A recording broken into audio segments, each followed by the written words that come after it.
Bismillahirrahmanirrahim. Assalamualaikum warahmatullahi wabarakatuh. Beberapa peserta negara Brunei Darussalam ke Anugerah Asia Pacific ICT Alliance ke-21 mengharumkan nama negara dengan memperoleh 2 anugerah pemenang dan 2 anugerah merit. Acara diadakan di Islamabad, Republik Islam Pakistan. Kementerian Kesihatan dengan aplikasi Bruhal memenangi kategori penglibatan dan perkhidmatan komuniti untuk kesihatan dan kesejahteraan. Kementerian tersebut juga mendapat merit dalam kategori sektor perkhidmatan awam, kerajaan dan rakyat. Manakala Rumin Corporation dengan produk Tech SIM memenangi kategori penglibatan dan perkhidmatan komuniti bagi kemampanan alam sekitar dan pendidikan. Sementara Sekolah Agama Arab Menengah Perempuan Raja Isteri Pengeran Anak Haja Soleha mendapat merit dalam kategori pelajar bagi aplikasi Sains Pink. Delegasi pulang ke tanah air petang kemarin. Berada di lapangan terbang antarabangsa Brunei Yang Berhormat Datuk Seri Setia Dr. Haji Muhammad Isham bin Haji Jaafar, Menteri Kesihatan, dan Yang Berhormat Pengeran Datuk Seri Setia Syamhari bin Pengeran Datuk Peruka Haji Mustafa, Menteri Pengangkutan dan Info Komunikasi. Juga hadir Datuk Seri Paduka Awang Haji Mat Satejo bin Sokiau, Timbalan Menteri Jabatan Tenaga di Jabatan Perdana Menteri selaku pengerusi pihak berkuasa industri teknologi info komunikasi negara Brunei Darussalam.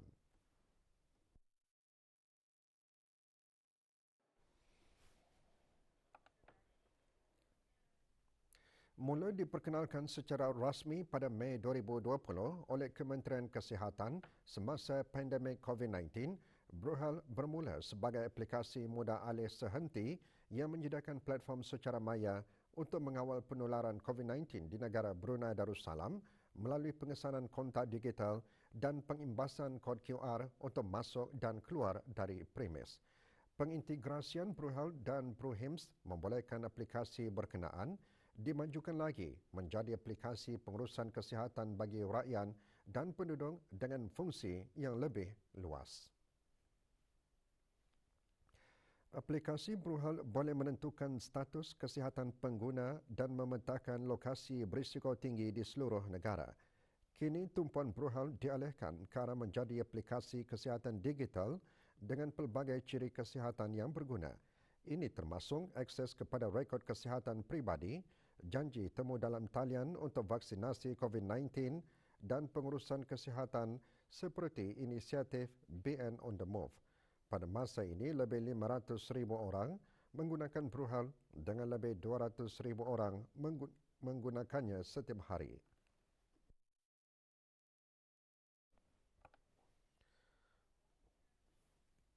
Para pelatih Pusat Pembangunan Belia PPB berjaya mendapat pengiktirafan dari Brunei Board of Records setelah menghasilkan Swiss roll terpanjang berukuran 84.03 meter dan 75.79 meter bagi sushi roll terpanjang.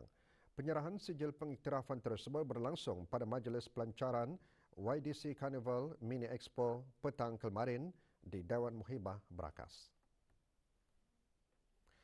Karnival 3 hari itu merupakan satu platform program keusahawanan PPB bagi para pelatih meneroka potensi serta kreativiti dalam bidang keusahawanan mampu menjana pendapatan secara mandiri dengan memperkenalkan produk dan perkhidmatan mereka selaras dengan kemahiran yang diperoleh sepanjang pengajian di pusat berkenaan.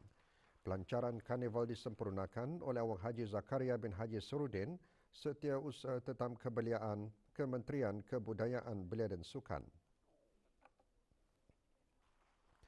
Di acara tersebut, para pengunjung menyaksikan pembuatan sushi roll terpanjang yang disediakan oleh pelatih PPB Level 2 Diploma in Food Preparation and Culinary Arts dan Swiss roll terpanjang yang disediakan oleh pelatih PPB Level 2 Diploma in Food Preparation and Culinary Arts Patisserie. Juga diadakan penyampaian sijil penyertaan program kasih komuniti PPB kepada 6 buah agensi dan rakan strategik yang telah dikenal pasti. Program tersebut dilaksanakan sejak tahun 2019 dengan menggabungkan beberapa projek amal kemasyarakatan melibatkan para pelatih, tenaga pengajar serta warga pusat berkenaan dalam sama-sama membantu golongan sasaran atau komuniti yang memerlukan. Karnival disertai oleh 48 pengusaha terdiri daripada para pelatih program pembangunan belia sesi tahun 2022, vendors dari alumni usahawan PPB yakni peserta program komuniti dan peserta program YDC Lights On dan para pengusaha tempatan. Sebenarnya ini diperbuati oleh kami sebagai student Pusat Pembangunan Belia bahagian pastry. Saya berjual minuman lah, macam lemon, yang minat tu yang fresh satu lah. Sempena jualan YDC ni, Zahra Kalista menyediakan pelbagai jenis produk spa termasuk jamu, jus untuk masalah kesihatan. Menteri Kelestarian dan Alam Sekitar Republik Singapura beserta rombongan kemarin membuat lawatan kerja ke ladang ternakan ayam syarikat Golden Sdn Bhd di Mukim Labi, daerah Belai. Mengalulukan ketibaan rombongan Puan Terutama Grace Fu, Dayang Hajadah Liana binti Haji Ali Akbar, Timbalan Setiausaha Tetam Kementerian Sumber-Sumber Utama dan Pelancongan. Rombongan berpeluang menyaksikan sistem pengeluaran ayam penelur menggunakan sistem reban tertutup. Syarikat Golden merupakan salah sebuah dari 3 syarikat pengeluar utama telur ayam di negara Brunei Darussalam dan berpotensi untuk mengekspor telur ayam ke Republik Singapura. Penglibatan sukarelawan dan golongan belia dalam beberapa aktiviti semasa kempen Hari Bertindang menunjukkan perkembangan yang positif dan membanggakan. Ini jelas dilihat semasa majlis pelancaran kempen Hari Bertindang sempena sambutan Hari Sukarelawan Antarabangsa 2022 baru-baru ini. Antara pengisian majlis penghargaan kepada sukarelawan yang berdaftar dalam aplikasi Mengalinga yang menyaksikan sukarelawan individu Trailblazers dan sukarelawan pertubuhan High Flyers menduduki 10 tangga teratas. Sejak dilancarkan semasa majlis sambutan Hari Belia Kebangsaan ke-16 tahun lalu, 838 individu dan 137 pertubuhan berdaftar dalam aplikasi Mengalinga dengan lebih 300 projek juga didaftarkan dalam mencari sukarelawan. Selain menawarkan pelbagai aktiviti kesukarelawanan, aplikasi itu juga memberi akses dan makluman kepada masyarakat mengenai projek kesukarelawanan yang diadakan. Sejak aplikasi Mengalinga diperkenalkan, kami telah giat aktif ikut serta menggunakan aplikasi tersebut dan setakat ini kami telah mendaftarkan lebih daripada 50 buah acara ataupun aktiviti di bawah Mengalinga, termasuklah aktiviti-aktiviti bagi sama-sama menyambut Hari Bertindak Sedunia. Aplikasi Mengalinga ini adalah salah satu cara ketani untuk memudahkan ketani mengikuti aktiviti-aktiviti sukarelawan. Kerana dengan adanya aplikasi Mengalinga ni salah satunya untuk membiasakan ketani ataupun orang mendekatkan ketani kepada aktiviti-aktiviti tersebut supaya orang ramai tahu bahawa adanya aktiviti-aktiviti yang telah pun yang diadakan oleh pihak IMPAK sendiri, dan juga ini adalah satu platform untuk kami mencari sukarelawan-sukarelawan, dan juga dengan adanya Mengalinga ini juga adalah salah satu platform juga di mana orang ramai akan tahu bahawa persatuan-persatuan di negara Brunei Darussalam ini banyak melakukan aktiviti-aktiviti. Majlis Berbrunei ini we have a lot of events juga kami kendalikan. So dari sana sebagai Majlis Berbrunei ini kami pun macam bersukarelawan untuk other events juga. So at the same time kami ini meng-create that kind of awareness where Mengalinga ini is actually a good platform untuk volunteers to menggunakan. Dewan Bahasa dan Pustaka melalui bahagian penyelidikan, dokumentasi dan pengiktirafan BPDP mengungkayahkan aktiviti cipta dan kenal peraduan cipta pantun dan kenali penerima anugerah penulis Asia Tenggara. Diadakan bersempena dengan Brunei December Festival dan sambutan Bulan Bahasa 2022, peraduan dibukakan menerusi platform Instagram rasmi Dewan Bahasa dan Pustaka @DBP Brunei.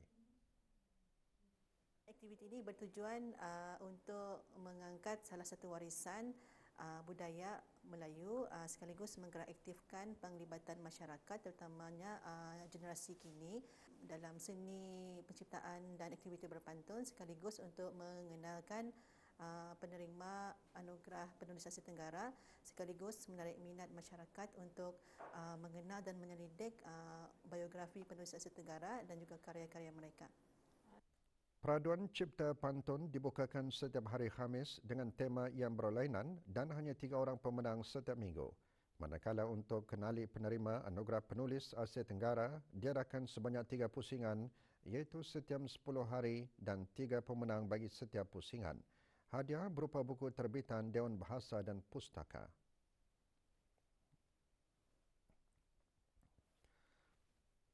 Bahagian Pembelajaran dan Penerbitan Jabatan Muzium-Muzium Kementerian Kebudayaan Belia dan Sukan sedang mengadakan klinik permainan pasang sehingga Khamis ini. Klinik selama 4 hari itu dianjurkan oleh Jabatan Muzium-Muzium bersempena dengan Brunei December Festival. Ia diadakan di Arkib Negara, Jalan Dewan Majlis. Klinik tersebut disertai dan dibukakan kepada orang awam dan kaki tangan Jabatan Muzium-Muzium. Dibahagikan kepada sesi pagi dan sesi petang pada setiap hari hingga Khamis ini. Selain daripada memberi pendedahan kepada orang ramai, terutama sekali generasi muda, mengenai permainan tradisi lama Brunei, klinik pasang ini diadakan bagi mengisi aktiviti semasa musim cuti persekolahan.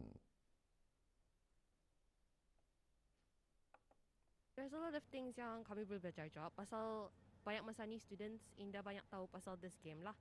So one of the things we learn is how to play and how to makan buah, which is macam lama-kelamaan makin siok lah. It's a good exposure lah to other students or people out there yang dah tahu ani permainan traditional. Permainan pasang ni sebenarnya is quite bit interesting. Ia macam chess. Tapi ia merupakan permainan tradisi Brunei yang ada dari dulu lagi. Exposure kepada orang muda, especially for young generation masa ni, so they know about this game ni. Juga diadakan penjualan buku-buku terbitan Jabatan Muzium-Muzium. Orang ramai yang berhasran menyertainya, hubungi talian 238-1672 atau 238-1677 atau melayari laman sesawang www.museums.gov.bn.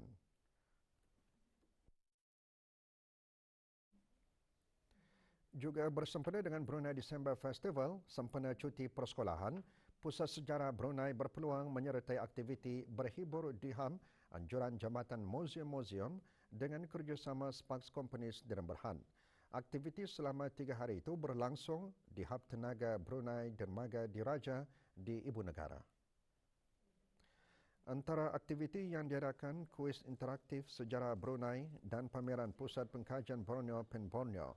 Menurut Pegawai Pusat Sejarah Brunei, aktiviti seumpamanya diadakan bertujuan meningkatkan pengetahuan, kefahaman dan penghayatan sejarah negara terutama sekali dalam kalangan generasi muda melalui aktiviti-aktiviti yang diusahakan. Orang ramai dialulukan hadir menyaksikan aktiviti tersebut yang dibuka dari pukul 2.30 petang hingga 8 malam. Pusat Sejarah Brunei akan menganjurkan pelbagai aktiviti antaranya kuis interaktif sejarah, kuis sejarah Kesultanan Brunei, teka-teki gambar dan peta Borneo, pameran pen Borneo dan transliterasi tulisan Jawi. Untuk hari kedua dan seterusnya, pelbagai aktiviti lagi diadakan dengan disertai oleh bahagian-bahagian lain di Pusat Sejarah Brunei. Manfaatnya bukan saja dari kanak-kanak, bahkan untuk semua peringkat umur. Manfaatnya ialah di samping memberikan persejarahan negara pada orang ramai, kami juga mahu kanak-kanak dan ibu bapa berseronok sambil belajar.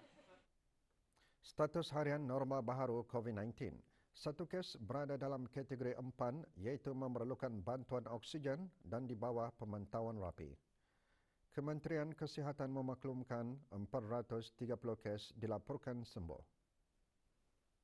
Jumlah keseluruhan pemberian 2 dos vaksin COVID-19 bagi kanak-kanak berumur 5 hingga 11 tahun 87%. Bagi remaja berumur 12 hingga 17 tahun yang mendapat 3 dos vaksin 62.3%. Dan liputan bagi rakyat dan penduduk negara ini yang mendapatkan 3 dos vaksin 78.9%.